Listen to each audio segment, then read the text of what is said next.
അറിയൂ. എല്ലാവർക്കും നമസ്കാരം. ഗീതാജ്ഞാന യജ്ഞത്തിലേക്ക് ഏവരെയും സഹർഷം സ്വാഗതം ചെയ്യുന്നു. 10ാം അധ്യായമായിട്ടുള്ള വിഭൂതി യോഗം.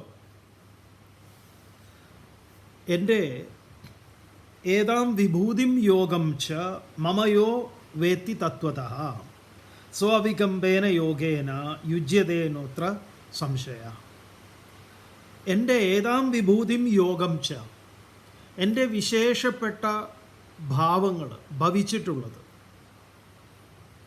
അതുപോലെ തന്നെ യോഗം ചേർച്ച, ഇതിനെ ആരാണോ തത്വതഃ വേത്തി, അതിനെ സമഗ്രമായി താത്വികമായി സംശയലേശമന്യേ കൃത്യമായി ബോധിക്കുന്നതാർക്കാണ്? അവികമ്പേന യോഗേന യുജ്യതേ, ഇളക്കമില്ലാത്ത യോഗത്തോട്. യോഗം എന്ന് കേൾക്കുമ്പോൾ യോഗത്തിൻ്റെ ധാതു ഓർമ്മ വേണേ. യുജിര് സമാധൗ എന്നാണ് ധാതുവിൻ്റെ. മറ്റൊന്ന് യുജിര് മേളനെ എന്നാണ്. രണ്ടും ഒന്ന് ലക്ഷ്യാർത്ഥത്തിലും ഒന്ന് നമ്മുടെ പ്രായോഗിക തലത്തിലും. അപ്പോൾ യോഗം എന്നുള്ളത് ചേർച്ചയാണ്. അപ്പോൾ അവികമ്പേന യോഗേന, ഇളക്കമില്ലാത്ത ആ ചേർച്ചയിൽ ഉണ്ടാവുന്നു അത്ര ന സംശയ. ഈ വിഷയത്തിൽ സംശയത്തിന് സ്ഥാനമില്ല അർജുന. ഇത്രയും ഭഗവാൻ പറഞ്ഞു. എന്നിട്ട് വിഭൂതിയിലേക്ക് ഇങ്ങനെ പ്രവേശിക്കുക. ഒരു ഇൻട്രോ ആണ്. കുറച്ച് കാര്യങ്ങളൊക്കെ പറയും. നോക്കാം നമുക്ക്. 10ാം അധ്യായത്തിലെ 8ാമത്തെ ശ്ലോകം. അഹം സർവസ്യ പ്രഭവഃ മത്ത സർവം പ്രവർത്തതേ ഇതി മത്വാ ഭജന്തേ മാം ബുധാ ഭാവസമന്വിതാഃ. അഹം സർവസ്യ പ്രഭവഃ. അഹം, ഞാൻ. ഏത് ഞാൻ? അഹമെന്നേ പറഞ്ഞിട്ടുള്ളൂ. ബോധസ്വരൂപനായിട്ടുള്ള അത്. സർവസ്യ, ഈ സർവനാമ ശബ്ദത്തിൽ പെടാത്തതായിട്ടുള്ള പ്രപഞ്ചത്തിൽ ഒരു ഘടകവുമില്ല. പ്രഭവ, എല്ലാറ്റിൻ്റെയും പ്രഭവം ഞാനാകുന്നു. അപ്പം ഈ ഞാൻ എന്ന് പറയുന്നത് എന്നിൽ നിന്ന് അന്യമാണോ? അല്ല. അപ്പം ഞാൻ തന്നെയല്ല ഈ വിശ്വത്തിൻ്റെ സകലത്തിൻ്റെയും പ്രഭവം? അതെ. അപ്പോൾ നമ്മൾ അയ്യോ സ്വാമി ഞാൻ എന്നൊക്കെ പറയുമ്പോൾ നമുക്കെന്താണ് വല്ലാതൊരു വിഷമം തോന്നുന്നത്? നമ്മളൊരു ഇട്ടാവട്ടത്തുള്ള ഞാനിനെ കുറിച്ചാണ് നമ്മളെപ്പോഴും അസോസിയേറ്റ് ചെയ്തിരിക്കുന്നത്. അതാണ് പ്രശ്നം. നമ്മൾ ഈ 5 സെൻറ്റിൻ്റെ ഉള്ളിലാണ് ഞാനിനെ നിർത്തിയിരിക്കുന്നത്. അല്ലെങ്കിൽ എൻ്റെ ഓഫീസ്, എൻ്റെ വീട്, എൻ്റെ പരിസരങ്ങൾ, ഇത്രയേ ഉള്ളൂ ഞാൻ. നിങ്ങളൊരു രാഷ്ട്രീയ പ്രവർത്തകനാണെങ്കിൽ ആ രാഷ്ട്രീയ പ്രസ്ഥാനവുമായിട്ട് നിങ്ങൾ ചേരുമ്പോൾ നിങ്ങൾ വലിയൊരു വ്യക്തിത്വമുള്ള ആളാണ്, അല്ലേ? നിങ്ങൾ മതവുമായിട്ട് ചേർന്ന് നിൽക്കുന്ന സമയത്ത്, ഒരു ദേശീയ ഒരു ദേശവുമായി ചേർന്ന് നിൽക്കുന്ന സമയത്ത് നിങ്ങൾ അഭിമാനത്തോടു കൂടി പറയും ഞാൻ ഇന്ത്യക്കാരനാണ്. അപ്പോൾ ഇവിടെ ഈ അഹം എന്ന് പറയുമ്പോൾ അതാണ് ഉപനിഷത്തിൽ പറയുന്ന അഹഗ്ഗ ശ്ലോകകൃത് അഹമസ്മി പ്രജാഹൃദാസ്യ. ഞാനാണ് ഈ വിശ്വത്തിൻ്റെ രചയിതാവ്. അതേന്ന് അവിടെയാണ് ഈ അഹം ബ്രഹ്മാസ്മി എന്ന് പറയുന്നത്. ഞാനതാണ്. ഒരു ചെറിയ കുമിള നിങ്ങൾക്ക് പരിചയമുള്ള ഏതെങ്കിലും ഒരു കടപ്പുറത്ത്, ശംഖുമുഖത്തോ കോഴിക്കോടോ കണ്ണൂരോ എവിടെയെങ്കിലും, കാസർഗോട്ടോ എവിടെയെങ്കിലും, കേരളത്തിലെ ഏതെങ്കിലും ഒരു ബീച്ച്, ഒരു കുമിള അത് സാക്ഷാത്കരിക്കുന്നു എന്നിരിക്കട്ടെ. ഞാൻ ജലമാണ്, ഈ സമുദ്രത്തിന് പോലും ആധാരമായ ജലമാണ് ഞാനെന്ന് അറിയുമ്പോൾ പിന്നെ കുമിള എന്ന് പറയുന്ന പരിമിതമായ ഒരു അഹമുണ്ടോ? ഞാൻ കുമിള എന്ന അഹമായിരുന്നു, പക്ഷേ കുമിള ധരിച്ചു. അത് തെറ്റാണ്. ശരി എന്താണ്? ഞാൻ ജലമാണ്. അപ്പോൾ പിന്നെ അതിന് ആ ചെറിയൊരു ഷേപ്പുമായിട്ട് അതിന് ബന്ധമുണ്ടോ? ഇല്ല.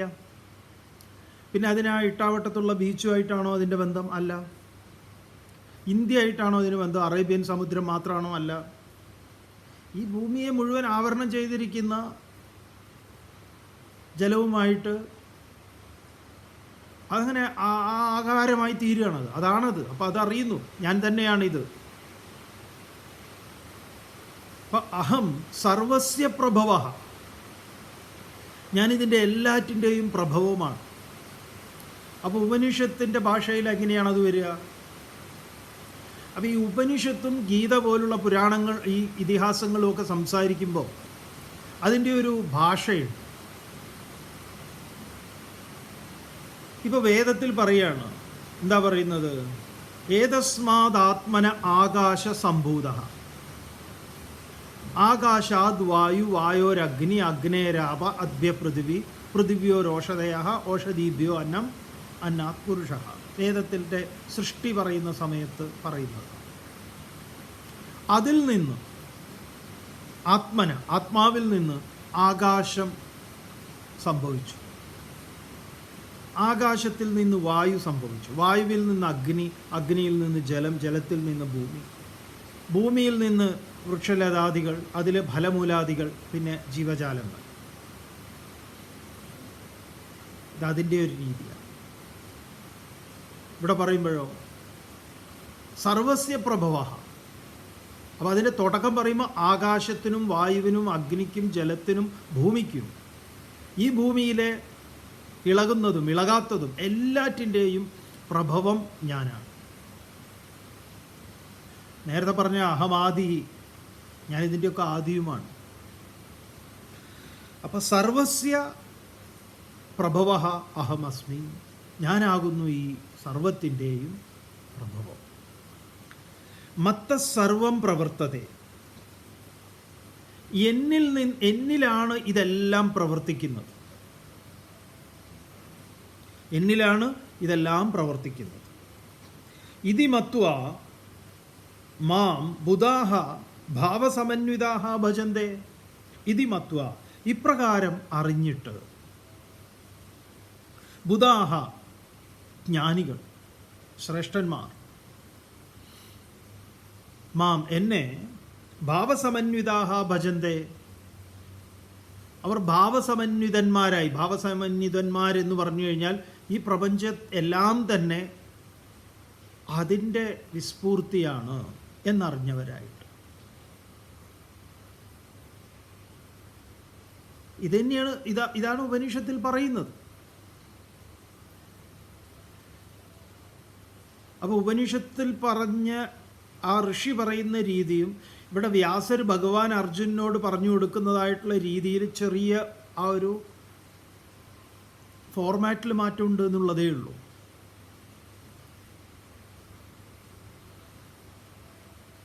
അപ്പോൾ ഇവിടെ എന്നിൽ നിന്നാണ് ഇത് ഉണ്ടായത്, എന്നിലാണിത് നിലനിൽക്കുന്നത്, എന്നിലേക്ക് തന്നെയാണ് ഇതൊക്കെ വിലയിക്കുന്നത് എന്ന് ഏത് ജ്ഞാനികൾ അറിയുന്നു?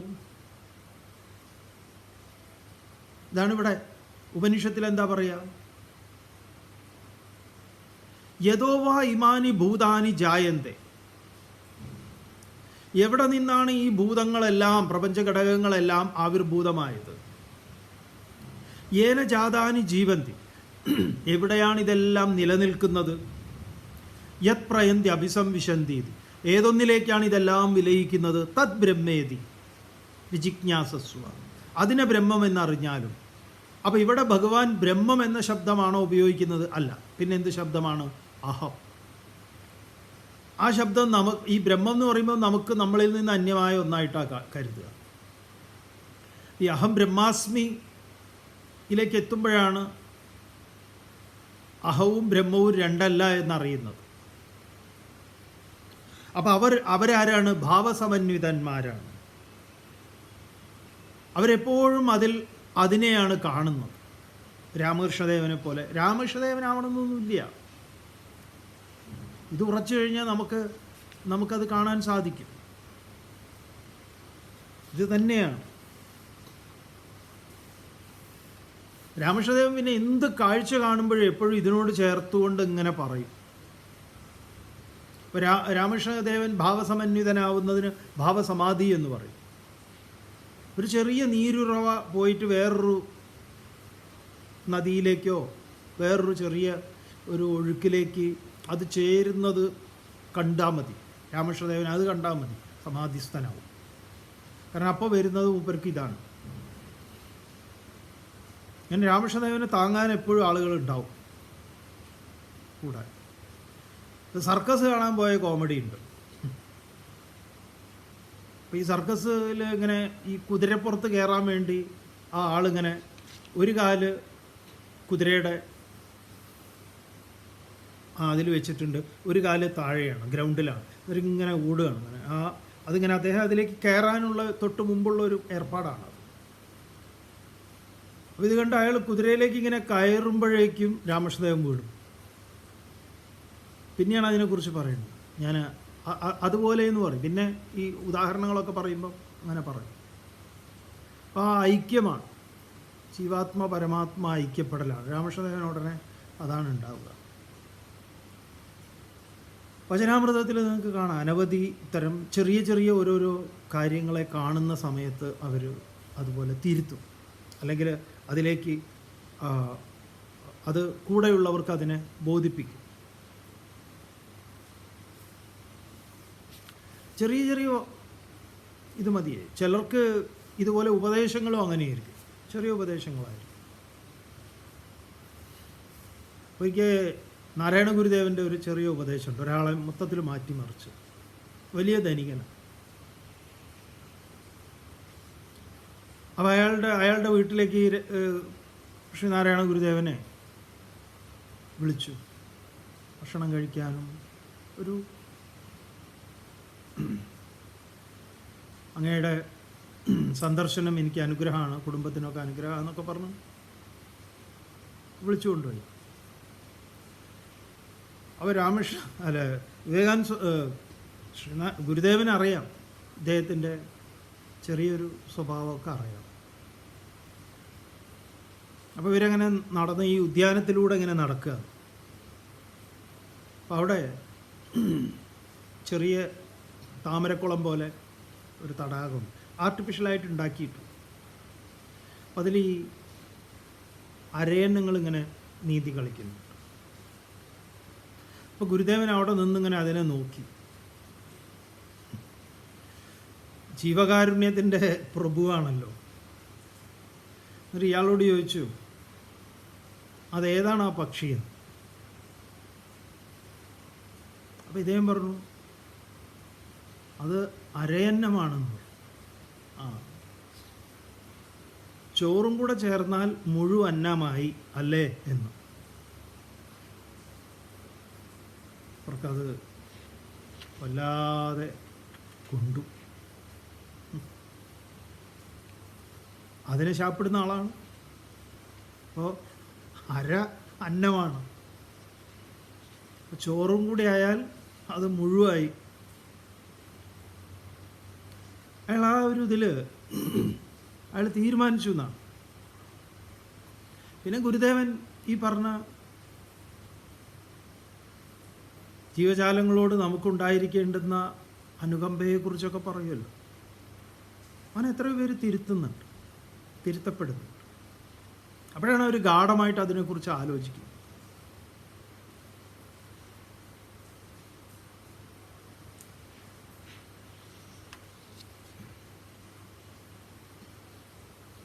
അപ്പോൾ ഭാവസമന്വിതാഹ, ഇവരൊക്കെ ഭാവസമന്വിതന്മാരാണ്, മഹാത്മാക്കൾ. ചിന്മയാൻ സ്വാമികളുടെ ഗുരുവായിട്ടുള്ള തപോവൻ സ്വാമികൾ, നിങ്ങൾ ഈശ്വര ദർശനമൊക്കെ വായിച്ചു കഴിഞ്ഞാൽ സ്വാമിജി നടന്ന് ഇങ്ങനെ ഹിമാലയത്തിലൊക്കെ നടന്നു പോകുമ്പോൾ എപ്പോഴും അങ്ങനെയാണ്.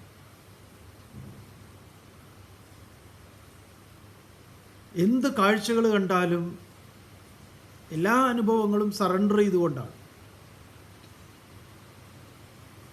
ഈ നമ്മുടെ കൊട്ടാരത്തിൽ ശങ്കുണ്ണി ഐതിഹ്യമാല എഴുതുന്നത് പോലെയാണ് സ്വാമിജി തന്നെ വേറിട്ടൊരാളായി കണ്ടുകൊണ്ട് ഈ ഉള്ളവൻ എന്ന് പറഞ്ഞുകൊണ്ട് ആണ് സ്വാമിജിയുടെ തപോവന ചരിതവും ഈശ്വര ദർശനവും ഹിമഗിരി വിഹാരവും എഴുതിയിട്ടുള്ളത്. അപ്പം അതിലൊരു വൃക്ഷച്ചുവട്ടിലിരുന്ന്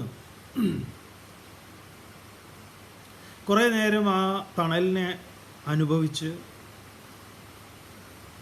അവിടുന്ന് നടന്ന് നീങ്ങുമ്പോൾ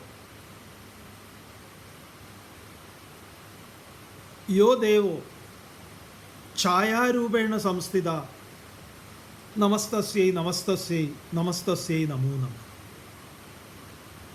ഏതൊരു ദേവനാണ്, ഏതൊരു ചൈതന്യമാണ് ഈ തണൽ രൂപത്തിൽ തണലായി, വൃക്ഷത്തിൻ്റെ തണലായി, വൃക്ഷമായി എന്നെ അനുഗ്രഹിച്ചത്, എൻ്റെ നമസ്കാരം എന്ന് പറഞ്ഞുകൊണ്ട് അവിടുന്ന് എണീറ്റ് പോവുക. തപോവൻ സ്വാമികളെ സംബന്ധിക്കുന്ന കുറേ നല്ല നല്ല തമാശകളുണ്ട്. ഈ ഇതേപോലെ കാട്ടിലൂടെ നടന്നു പോകുമ്പോൾ ഹരിദ്വാറിൽ കൊടുങ്കാടുണ്ട്. ഇപ്പോഴും ഉണ്ട് കൊടുങ്കാടൊക്കെ. പക്ഷെ നമ്മൾ പോകുന്ന ഒട്ടുമിക്ക കാടുകളൊക്കെ പോയിട്ടോ. കാരണം മെഡിക്കൽ കോളേജ്, അത് ഇത് കുറേ കോളേജുകളും അതും റെസിഡൻഷ്യൽ കോളേജുകളും അതും ഇതൊക്കെ വന്നിട്ട് ഹരിദ്വാർ ശരിക്കും പറഞ്ഞാൽ നമ്മൾ കാണുന്നൊരു ഹരിദ്വാർ അല്ല. ഉള്ളിലേക്ക് ഹരിദ്വാർ കാണണം. ഇപ്പോഴും ജീവികളൊക്കെ ഉള്ളതാണ്. മാനൊക്കെ പശുവിൻ്റെ അത്ര വലിപ്പമുള്ള മാനാണ്. പക്ഷെ വളരെ ശാന്ത സ്വഭാവക്കാരാണ്.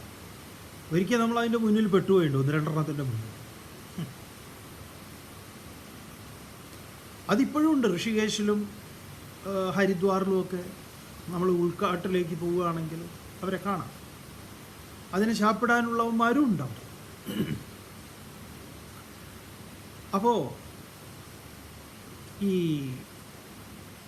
ഈ ഹിമാലയത്തിലൊക്കെ കറങ്ങിയടിക്കാൻ വരുന്ന ആളുകളെ, അതായത് ഇപ്പോൾ സാധുക്കളാണെങ്കിൽ തന്നെ അവരുടെ ഭണ്ഡാരം, അവരുടെ കയ്യിലുള്ള ഭാണ്ഡക്കെട്ടിൽ നിന്ന് മോഷണം നടത്തുന്ന പിടിച്ചുപറിക്കാരും ഉണ്ട് അവിടെ. അതന്നുണ്ട് ഇന്നുമുണ്ട്. അപ്പോൾ ഒരിക്കൽ തപോവന സ്വാമികൾ എഴുതുന്നു, വിശന്നിങ്ങനെ നടക്കുകയാണ്. ഇതേപോലെ രാത്രിയായിട്ടുണ്ട്. മൂപ്പര് പറയുകയാണ്, എൻ്റെ വിശപ്പിനെ വൈശ്വാനരാഗ്നിയെ ശമിപ്പിക്കേണ്ടവൻ വിധാതാവാണെങ്കിൽ എങ്ങനെയാണ് അദ്ദേഹം അത് ചെയ്യാൻ പോകുന്നത് എന്ന് ഞാനൊന്ന് പരീക്ഷിക്കട്ടെ. എങ്ങനെയാത്, എനിക്ക് ഭക്ഷണം കിട്ടുന്നത് എങ്ങനെയാണ് എന്ന് സ്വയം പരീക്ഷിക്കട്ടെ എന്ന് പറയും. എങ്ങനെയാണ് അത് സംഭവിക്കുന്നത് നോക്കാം. എന്നിട്ട് മുമ്പിൽ നടക്കുക. അപ്പോഴാണ് ഈ പിടിച്ചുപറി വീരന്മാരെ നേരെ മുന്നിൽ പെടുന്നത്. ഈ പിടിച്ചുപറിക്കാർ ഈ ബുദ്ധൻ അങ്കുലിമാലിനെ കണ്ടതുപോലത്തെ ഇടപാടായിപ്പോയി. അപ്പോൾ ഇവന്മാർ നോക്കുമ്പോൾ ഒന്നുമില്ല. മാത്രമല്ല ഇദ്ദേഹത്തിൻ്റെ ആ നിർഭയത്വവും ശാന്തതയും ഇതൊക്കെ കണ്ടിട്ട് അവർക്ക് തന്നെ അവർക്കൊരു കൂട്ടത്തിൽ കൂട്ടാൻ പറ്റിയ ഒരാളെ പോലത്തെ. അപ്പോൾ ഇവരുടെ കയ്യിൽ ഭക്ഷണം ഉണ്ടായിരുന്നു. അപ്പോൾ ഇവർ സ്വാമിജിക്ക് ഭക്ഷണം കൊടുക്കുക. അപ്പം അങ്ങനെ അവർ ഒരു സ്ഥലത്തിരുന്ന് ഭക്ഷണം കഴിച്ച് സ്വാമിജിയുടെ വഴിക്കും പോയി, അവരുടെ വഴിക്കും പോവുകയാണ്. അപ്പോൾ സ്വാമിജിയുടെ വക ഒരു നമസ്കാരം എന്താണെന്ന് അറിയാം. തസ്കരാണാം പതയേ നമഃ. പരമശിവനുള്ളതാണ്. പരമശിവനെ സ്തുതിക്കുന്ന ഒരു നാമം അങ്ങനെയാണ്, തസ്കരാണാം പതയേ നമഃ. തസ്കരന്മാരുടെ പതിയാണ് ആര്? ശിവൻ. തസ്കരൻ എന്ന് പറഞ്ഞാൽ ആരാ? മോഷ്ടാക്കൾ, കള്ളന്മാർ. ഈ രാവണൻ അതിൻ്റെ ഏറ്റവും വലിയ എന്താ പറയുക, മൊത്തം കൊട്ടേഷൻ എടുത്ത ആളല്ലേ, മൂപ്പരുടെ പതിയാണല്ലോ. എന്ത് കളവും ഇതൊക്കെ ചെയ്യുന്നവരും ഭഗവാനോട് പ്രാർത്ഥിക്കുന്നുണ്ട്. എന്താ പ്രാർത്ഥിക്കുന്നത്? പിടിക്കരുതേന്ന. അപ്പം തസ്കരാണാം പതയേ നമഃ. ഇവർക്ക് തോന്നിയിട്ടുള്ള അവരുടെ ആ മനസ്സിനും മൂപ്പരെന്തു കൊടുത്തു? ഒരു നമസ്കാരം. ഇതൊക്കെ ഈ ഭാവസമന്വിതന്മാരാണ്. അപ്പോൾ ഇത് തപോവന സ്വാമികളിലും ഈ പറഞ്ഞ ചിന്മയാൻ സ്വാമികളിലും ശ്രീനാരായണ ഗുരുദേവനിലും വിവേകാനന്ദ സ്വാമികളിലും മാത്രമേ കാണൂ, അവരിലേ കാണാവൂ. അങ്ങനെ ഇല്ല. നമുക്കും തീർച്ചയായും നമുക്ക് ഓരോരുത്തർക്കുമാണ് ഇങ്ങനെയുള്ള അനുഭവങ്ങളും കാര്യങ്ങളും ഒക്കെ ഉണ്ടാകുമ്പോൾ നമ്മളിങ്ങനെ ഒരു സറണ്ടർ ചെയ്യപ്പെടുന്നുണ്ടെങ്കിൽ അത് നമുക്ക് മനസ്സിലാവും. നമ്മൾ പലപ്പോഴും പറയുക അങ്ങനെയൊന്നും അല്ല, നമ്മുടെ പറച്ചിലൊക്കെ ഭയങ്കര രസമാണ്.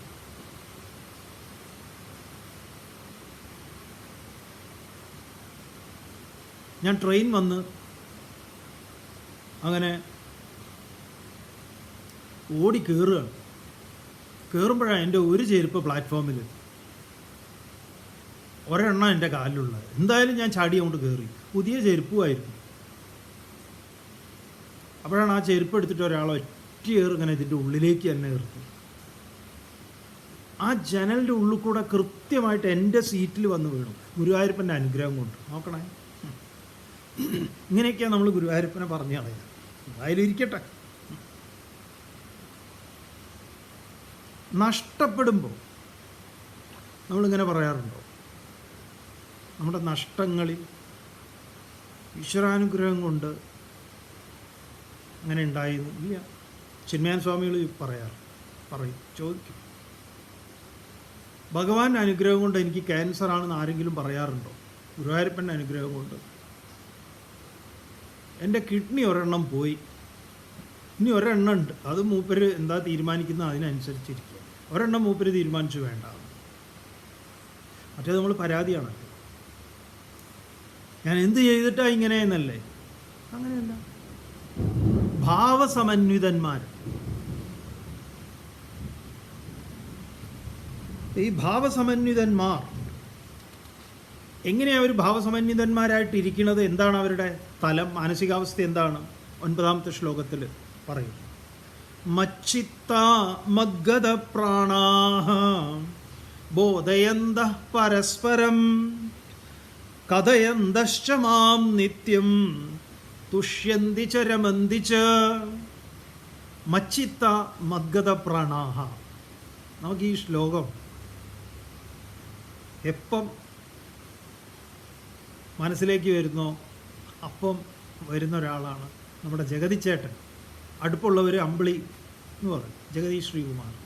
മൂപ്പരൊരു സിനിമയിൽ പറയുന്നുണ്ട് ഈ ശ്ലോകം, മച്ചിത്ത മഗ്ഗത പ്രാണ എന്ന്.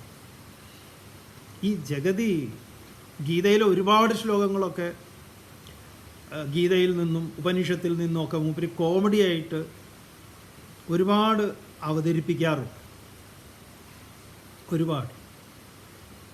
ഇത് നിങ്ങൾക്ക് തോന്നുന്നുണ്ടോ ഇത് മറ്റേ എന്താ പറയുക സ്ക്രിപ്റ്റിൽ എഴുതി കൊടുക്കുന്നതാണെന്ന്? അല്ല എന്ന് പറയും. മൂപ്പരുടെ കയ്യിൽ നിന്നുള്ള കോൺട്രിബ്യൂഷനാണ് ഇതിൽ ഭൂരിഭാഗവും. എന്തുകൊണ്ടാണെന്ന് പറഞ്ഞാൽ ആൾ നല്ലൊരു ഫിലോസഫറാണ്. ആൾക്ക് ഭഗവത്ഗീതയൊക്കെ നല്ല അസലായിട്ട് നമുക്ക് അദ്ദേഹത്തോട് സംസാരിക്കാൻ, ഒരുപാട് നേരം സംസാരിക്കാൻ അവസരം കിട്ടിയിട്ടുണ്ട്. ഒരുപാട് നേരം. നമുക്ക് തോന്നുന്നു ഒരു 2 മണിക്കൂറോളം ഞങ്ങൾ നല്ല മൂഡിലായിരുന്നു മൂപ്പര് എന്ന് പറഞ്ഞാൽ. നല്ല സംസാരിക്കാനുള്ള ഈ മൂഡ് എന്നൊക്കെ പറഞ്ഞാൽ വേറൊരു വിധത്തിൽ തെറ്റിദ്ധരിക്കുമല്ലോ. ഈ ജയ്ഹിന്ദ് ചാനലിൻ്റെ ഉദ്ഘാടനം ഡൽഹിയിൽ നടക്കുന്ന സമയത്താണ് നമ്മൾ പോയിട്ടുണ്ടായിരുന്നു. അന്ന് എല്ലാവരും ഉണ്ട്, സോണിയാഗാന്ധി ഉണ്ട്. അപ്പോൾ ഇദ്ദേഹം ഒരു സ്പീക്കറാണ്. അപ്പോൾ ഞങ്ങൾ വേദിയിൽ ഇങ്ങനെ ഇരിക്കുകയാണ്. അപ്പം നമ്മൾ തൊട്ടടുത്താണ്. അപ്പോൾ ഇത് തുടങ്ങുന്നതിന് മുമ്പ് ഇങ്ങനെ ഉള്ള സമയമായിരുന്നു. പ്രിയദർശൻ ഇങ്ങനെ തുടങ്ങിയിട്ട് കുറേ പേരുണ്ട്. രാഷ്ട്രീയത്തിലുള്ള എല്ലാവരും ഉണ്ട്, എല്ലാ രാഷ്ട്രീയത്തിലുള്ളവരുണ്ട്. അന്ന് കൈരളിയൊക്കെ തുടങ്ങി കഴിഞ്ഞിട്ടുള്ള ജോൺ ബ്രിട്ടാസ് ഉണ്ട്. അങ്ങനെ മൂപ്പരിങ്ങനെ കുറേ കാര്യങ്ങൾ ഒരുപാട് ഇതുമായിട്ട് റിലേറ്റഡ് ആയിട്ടുള്ള കാര്യങ്ങൾ എന്നാൽ നമ്മളോട് പറഞ്ഞിട്ടുണ്ട്. എനിക്ക് സ്വാമിയുടെ പലപ്പോഴും ഞാൻ ശ്രദ്ധിക്കാറുണ്ട്, തമാശയിലൂടെ ഇത് പറയുന്നത് എനിക്ക് ഭയങ്കര ഇഷ്ടമുള്ള കാര്യമാണ്. കാരണം നർമ്മമാണ്, നമ്മളെ നർമ്മത്തിലൂടെ കൃഷ്ണനും അങ്ങനെയാണല്ലോ എന്ന് പറഞ്ഞങ്ങോട്ട് തുടങ്ങിയതാണ്. പ്രഹസന്നിവ ഭാരത, ചിരിച്ചുകൊണ്ടല്ലേ സ്വാമി അർജുനനോട് കാര്യങ്ങൾ പറയുന്നത് എന്ന് പറഞ്ഞിട്ട്. ശ്ലോകമൊക്കെ നല്ല കൃത്യമായിട്ട് ചൊല്ലാനും അന്വയിക്കാനും അതിൻ്റെ സാരം പറയാനും എന്ത് എന്ത് ഡെപ്തുള്ള വായനയും കാര്യങ്ങളുള്ള ആളാണ്. അപ്പോൾ മൂപ്പര് ഇതിനെ കോമഡിയാക്കി പറയാറുണ്ട്, മച്ചിത്ത മദ്ഗത പ്രാണ. പലതിലുണ്ടല്ലോ, സ്വിച്ച് ഇട്ടാൽ ലൈറ്റ് കത്തും, ലൈറ്റ് ഇട്ടാൽ സ്വിച്ച് കത്തില്ല. മക്കളെ ഇന്ന് കഴിഞ്ഞു. ഇതൊക്കെ ഈ ഉപനിഷത്തിലൊക്കെ ഉണ്ടല്ലോ, തദ്ദൂരെ തദന്തികെ തദന്തരസ്യ സർവസ്യ. അത് ദൂരെയാണ്, അത് അടുത്താണ്, അത് അകത്താണ്, അത് പുറത്താണ് എന്നൊക്കെ പറയുന്നതിനെ മൂപ്പര് കോമഡിയാക്കി കളഞ്ഞു. അപ്പോൾ എന്തിനാന്ന് ചോദിച്ചു കഴിഞ്ഞാൽ അങ്ങനെയുള്ള സാധനം ഇതിലൊക്കെ കിട്ടുള്ളൂ. അപ്പോൾ ഇത് കേൾക്കുന്ന ആൾക്ക് മച്ചിത്ത മദ്ഗത പ്രാണ എന്ന് പറഞ്ഞാൽ അതിൻ്റെ അർത്ഥം ഒന്നും അറിഞ്ഞോളന്നില്ല. പക്ഷേ ആളവിടെ അത് ഉപയോഗിക്കും. പിന്നെ ആരെങ്കിലുമൊക്കെ തിരഞ്ഞു പിടിക്കുകയാണെങ്കിൽ ഇതാ 9-ാം അധ്യായത്തിൽ ഭഗവാൻ പറഞ്ഞിട്ടുണ്ട്. എന്താ ഇവിടെ പറയുന്നത്? ഇങ്ങനെ നമ്മൾ ചിലപ്പോൾ ചില ആളുകളെക്കുറിച്ചൊക്കെ ഇങ്ങനെ പുറത്തു നിന്ന് വിചാരിക്കുമ്പോൾ ഇവർക്ക് ഇതിനെക്കുറിച്ച് അധികം നല്ല ഡെപ്തുള്ളവരാണ് ഇവരൊക്കെ. ഒരുപാട് പേരുണ്ട് അങ്ങനെ. ഒടുവിൽ ഉണ്ണികൃഷ്ണൻ ഈ ഹാസ്യമൊക്കെ ചെയ്യുന്ന പലർക്കും അതെ നല്ല ഇതിൽ അറിവുള്ളവരാണ്. എന്തായാലും നമ്മുടെ വിഷയം അതല്ല, അവരൊക്കെ സ്മരിക്കുന്നു. ഇവിടെ മച്ചിത്ത മദ്ഗത പ്രാണാഹ. മച്ചിത്ത, ചിത് മനസ്സ്, ചിത്തം, അന്ധകരണ വൃത്തികൾ. അത് മച്ചിത്ത എന്നിൽ സമർപ്പിച്ചിട്ടുള്ള. ഇത് പറയുമ്പം ശ്രദ്ധിക്കണേ, ആ പരമമായ കാരണത്തിലേക്ക്, കാര്യത്തിൽ നിന്നല്ല, കാര്യത്തിലല്ല കാരണത്തിൽ, ആഭരണത്തിലല്ല സ്വർണത്തിൽ, സ്വഭാവത്തിലല്ല സ്വരൂപത്തിൽ. അപ്പോൾ മച്ചിത്ത എന്നിൽ മനസ്സർപ്പിച്ചിട്ടുള്ള, മദ്ഗത പ്രാണാഹ പ്രാണനെയും എന്നിൽ സമർപ്പിച്ചിട്ടുള്ള. ശരിക്കും പറഞ്ഞാൽ മെഡിറ്റേഷൻ്റെ ആ വഴികളാണ്. മനസ്സ് പോയി പ്രാണനിൽ, പ്രാണൻ പോയി ബോധത്തിൽ, ആ വഴിയാണ്. അങ്ങനെ അവർ പരസ്പരം മാം ബോധയന്ത. അവർ എന്ന് പറഞ്ഞാൽ ജ്ഞാനികൾ. പരസ്പരം ബോധയന്ത മാം ബോധയന്ത. അവർ എന്നെ നന്നായി അറിയുന്നവരാണ്. അവരാരൊക്കെയുണ്ടോ അവരൊക്കെ. അവരെന്ത് കഥയന്ത നിത്യം, അവരെന്നെക്കുറിച്ച് കഥ പറയുന്നു. ഇപ്പം നമ്മൾ ദിവസവും പറയുന്നത് ആരെക്കുറിച്ചാണ്? ആ ബോധത്തെക്കുറിച്ച്, ഭഗവാനെക്കുറിച്ചാണ്. ഇങ്ങനെ ആരൊക്കെ പറയുന്നു, എവിടെയൊക്കെ, ലോകത്തിൻ്റെ ഏതൊക്കെ ഭാഗങ്ങളിൽ നിന്ന് പറയുന്നു. നിത്യം, കഥയന്ത നിത്യം, ദിവസവും പറയുന്നു. 119-ാമത്തെ ദിവസമാണ്. കഴിഞ്ഞ 119 ദിവസമായിട്ട് നമ്മളിങ്ങനെ പറഞ്ഞുകൊണ്ടിരിക്കുക അല്ലേ. എന്നിട്ടോ തുഷ്യന്തി രമന്തി, സന്തോഷിക്കുന്നു, അതുപോലെ രമിക്കുന്നു. വളരെ ഇത് പറയുമ്പോൾ, ഇതിനെ മനനം ചെയ്യുമ്പോഴൊക്കെ എന്താണെന്ന് പറഞ്ഞാൽ ഒരു സന്തോഷമാണ്, എന്തെന്നില്ലാത്ത ഒരു സന്തോഷം. അതിലങ്ങനെ രമിക്കുക, അതിൽ ആനന്ദിക്കുക. നല്ലൊരു സുഖമുള്ള ഏർപ്പാടാണ്. നിങ്ങൾക്ക് തന്നെ മനസ്സിലാവുന്നുണ്ടാവുമല്ലോ. 118 ദിവസവും ഞാൻ പൂർത്തീകരിച്ചു, ഇന്ന് 119-ാമത്തെ ദിവസം. ശരിയാണ് സ്വാമി. രാവിലെ 7 മണിക്ക് രാവിലെ തന്നെ അത് കേൾക്കാനും ആ സമയം അത്രയും മനസ്സിനൊരു നല്ലൊരു മൂഡാണ്. പിന്നീട് തന്നെ ആ ദിവസം തന്നെ അതിൻ്റെ ഒരു ഇൻഫ്ലുവൻസ് ഉണ്ടാവാറുണ്ട്. തീർച്ചയായിട്ടും ഉണ്ടാവാതിരിക്കില്ല, ഉറപ്പാണ്. അതാണ് ഗീതയുടെ മഹത്വം. അതുണ്ടാക്കിയിട്ടുണ്ട്. അത് ഇന്നും ഇന്നലെയും തുടങ്ങിയതല്ല ഉണ്ടാക്കാൻ, എത്രയോ കാലമായിട്ട്. നമ്മുടെ ഇന്ത്യൻ രാഷ്ട്രീയത്തിൽ അതിന് ഇന്ത്യൻ രാഷ്ട്രീയ സമരത്തിൽ, അതായത് സ്വാതന്ത്ര്യ സമരത്തിൽ വലിയ പങ്കുണ്ട്. പിന്നെ പലതിലും തുടർന്ന് പറയുന്നു ഭഗവാൻ, തേഷാം സതതയുക്താനാം ഭജതാം പ്രീതിപൂർവകം ദദാമി ബുദ്ധിയോഗം തം യേന മാമുപയാന്തി തേ. തേഷാം സതതയുക്താനാം ഭജതാം പ്രീതിപൂർവകം ദദാമി ബുദ്ധിയോഗം തം യേന മാം ഉപയാന്തി തേ. അവർക്കായിട്ട് യേന തേ, യാതൊന്നുകൊണ്ട് അവർ മാം ഉപയാന്തി എന്നെ പ്രാപിക്കുന്നു. എന്തുകൊണ്ടാണ് അവരെന്നെ പ്രാപിക്കാൻ? എന്താണ് അവർക്ക് എന്നെ പ്രാപിക്കാൻ വേണ്ടുന്നത്? അത് ഭഗവാൻ ഇവിടെ പറയുക. തം ബുദ്ധിയോഗം, വളരെ വളരെ അടിവരയിടേണ്ടതാണ്. തം ബുദ്ധിയോഗം, ആ ബുദ്ധിയോഗത്തെ. അതുകൊണ്ടാണ് ഭഗവാൻ തന്നെ ഇതിൽ പറയും അർജുനോട്, ബുദ്ധൗ ശരണം അന്വിച്ച, ബുദ്ധിയെ ശരണം ഗമിച്ചാൽ. രഥകൽപ്പന വരുമ്പോഴേ ആത്മാനം രഥിനം വിദ്ധി ശരീരം രഥമേവത്തു ബുദ്ധിം തു സാരഥിം വിദ്ധീന. ബുദ്ധിയാണ് സാരഥി, ഡ്രൈവർ. അത് ആ സ്ഥാനമാണ് ഭഗവാൻ. അർജുനൻ്റെ രഥത്തിൻ്റെ സാരഥിയാണ്. ഇവിടെ നമ്മുടെയൊക്കെ സാരഥിയാണ് ഭഗവാൻ. ബുദ്ധിസ്ഥാനീയനാണ് കൃഷ്ണൻ. ആ ബുദ്ധിയോഗത്തെ, തം ബുദ്ധിയോഗം സതതയുക്താനാം പ്രീതിപൂർവകം, സതതയുക്താനാം എപ്പോഴും എന്നിൽ തന്നെ മനോബുദ്ധികളെ ഉറപ്പിച്ചു നിർത്തിയിട്ടുള്ള അവർക്ക് പ്രീതിപൂർവകം ഭജതാം, അങ്ങേയറ്റം പ്രീതിയോടുകൂടി ഭജ് സേവായാം സേവിക്കുന്ന അവർക്ക്, തേഷാം അവർക്ക് അഹം ദദാമി ഞാൻ നൽകുന്നു. ഞാൻ എന്താണ് അവർക്ക് നൽകുന്നത്? ആ എന്നോട് ചേരാൻ, എന്നെ പ്രാപിക്കാൻ വേണ്ടുന്ന ആ ബുദ്ധിയോഗത്തെ, അത് ഞാൻ കൃത്യമായി അവർക്ക് അനുഗ്രഹമായി നൽകുന്നു. ഇതാണ് നമുക്ക് വേണ്ടത്. ഇതാണ് നമ്മൾ ഗായത്രി മന്ത്രത്തിൽ പ്രാർത്ഥന ചെയ്യുന്നത്. എന്താ പറയുന്നത്? ധിയോ യോ ന പ്രചോദയാത് തത് സവിതുർവരേണ്യം.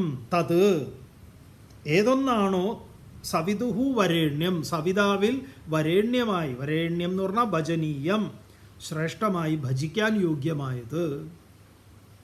ഭർഗോ ദേവസ്യ, ഭർഗ ഭാർഗവൻ്റെ, ദേവസ്യ ദേവൻ്റെ, സൂര്യൻ്റെ, ധീമഹി മഹി, ഞങ്ങൾ ധീ ഈ ബുദ്ധിവൃത്തിയെ ധ്യാനിക്കുന്നു. ധിയോയോ ന പ്രചോദയാത്, അത് ഞങ്ങളെ പ്രചോദിപ്പിക്കട്ടെ. അപ്പം ഞങ്ങൾക്ക് ആ ബുദ്ധിവൃത്തി ഉണ്ടാകട്ടെ. ഇവിടെ പറയുന്നു അത് ഞാൻ തരുന്നതാണ്. അപ്പം അതിനുള്ള പ്രാർത്ഥനയാണ് ഗായത്രി. തുടർന്ന് തേഷാമേവാനുകമ്പാർത്ഥം അഹമജ്ഞാനജം തമഃ നാശയാമ്യാത്മഭാവസ്ഥഃ ജ്ഞാനദീപേന ഭാസ്വത. തേഷാം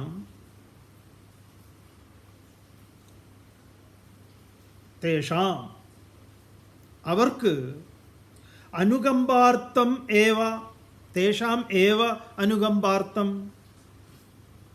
അഹം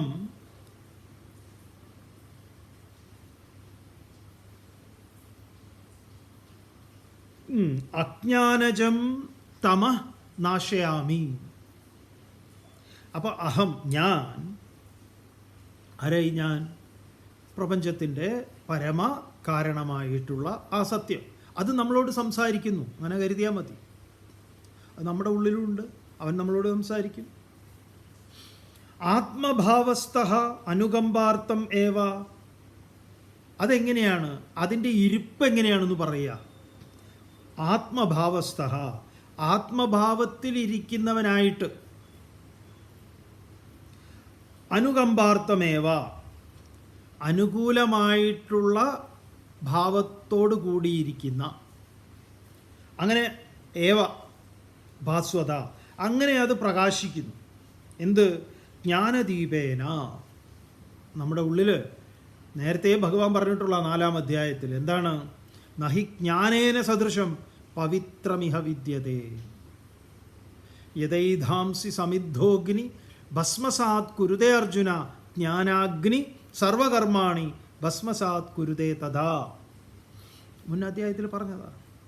ആ അഗ്നി, ജ്ഞാനാഗ്നി, അതിനെവിടെ? ജ്ഞാനദീപേന, ജ്ഞാനദീപം കൊണ്ട്. തേഷാം അജ്ഞാനജം, തേഷാം അവരുടെ അജ്ഞാനജം, അജ്ഞാനത്തിൽ നിന്ന് ജാതമായ, അജ്ഞാനത്തിൽ നിന്നുണ്ടായിട്ടുള്ള സന്തതികളുണ്ട്. അതെന്താണ്? തമഹ, തമസ്, ഇരുട്ട്. നാശയാമി, അഹം നാശയാമി, ഞാനതിനെ നശിപ്പിക്കും. ഇതാണ് ഭഗവാന്റെ അവതാരത്തിൻ്റെ ഉദ്ദേശം. ഇതാണ് അവിടെ എന്തു പറയുന്നത്? ഞാൻ യഥാ യഥാ ഹി ധർമ്മസ്യ ഗ്ലാനിർഭവതി ഭാരത അഭ്യുത്ഥാനമധർമ്മസ്യ തദാത്മാനം സൃജാമ്യഹം. എന്തിന്? പരിത്രാണായ സാധൂനാം വിനാശായ ച ദുഷ്കൃതാം ധർമ്മ സംസ്ഥാപനാർത്ഥായ സംഭവാമി യുഗേ യുഗേ. നമ്മുടെ ഉള്ളിൽ ഇത്രയൊക്കെ കേട്ട് കഴിഞ്ഞപ്പോൾ അർജുനൻ കുറച്ച് സംശയങ്ങൾ ഭഗവാന്റെ മുന്നിൽ അവതരിപ്പിക്കാനുണ്ട്. അർജുനൻ അത് ഭഗവാനോട് പറഞ്ഞു, ഞാൻ നാളെ കുറച്ച് ചോദ്യങ്ങൾ എനിക്കുണ്ട്, ആ ചോദ്യം ഞാൻ അങ്ങയോട് അവതരിപ്പിക്കും, അതിന് ഉത്തരം തരണം. ഭഗവാനാവട്ടെ എന്നും പറഞ്ഞു. ഓം പൂർണ്ണമദഃ പൂർണ്ണമിദം പൂർണ്ണാത് പൂർണ്ണമുദച്യതേ പൂർണ്ണസ്യ പൂർണ്ണമാദായ പൂർണ്ണമേവാവശിഷ്യതേ. ഓം ശാന്തി ശാന്തി ശാന്തി. ഹരി ഓം. ശ്രീ ഗുരുഭ്യോ നമഃ. ഹരി ഓം.